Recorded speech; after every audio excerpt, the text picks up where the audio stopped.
C'est important de pouvoir surveiller sa tension, en particulier si on a un risque de prééclampsie. La tension, c'est la pression dans les artères, mais on utilise le mot tension. Grâce à cette vidéo, vous allez prendre votre tension de façon sûre. Salut Laure, je voudrais prendre ma tension. Tu m'aides ? On m'a expliqué, mais je me souviens plus de tout et je voudrais bien le faire. Oui, avec plaisir. Moi, je l'ai fait pendant ma grossesse et après l'accouchement. Ce qui permet de surveiller l'apparition de l'hypertension et de la prééclampsie, ce sont les chiffres de la tension au repos.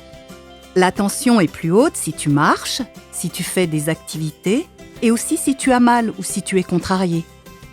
Ça peut arriver, bien sûr, mais dans ces cas-là, il vaut mieux attendre 10 minutes et être calme pour prendre sa tension. À chaque fois que possible, c'est mieux aussi de ne pas fumer ni boire du café ou des boissons contenant de la caféine pendant une demi-heure avant la mesure de la tension. Et enfin, de faire pipi avant la mesure.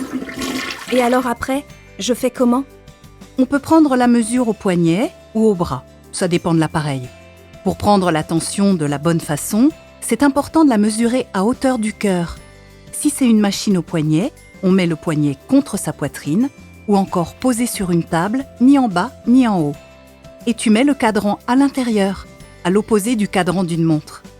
Si c'est un brassard qui se met sur le bras, tu le mets sur la peau, pas sur un vêtement. Il faut mettre le tube vers l'intérieur du bras et le placer 2-3 cm au-dessus du coude.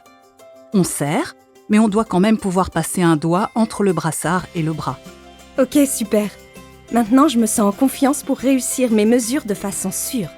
Si tu veux, on regarde quoi faire des chiffres que tu viens de mesurer. C'est dans la vidéo suivante.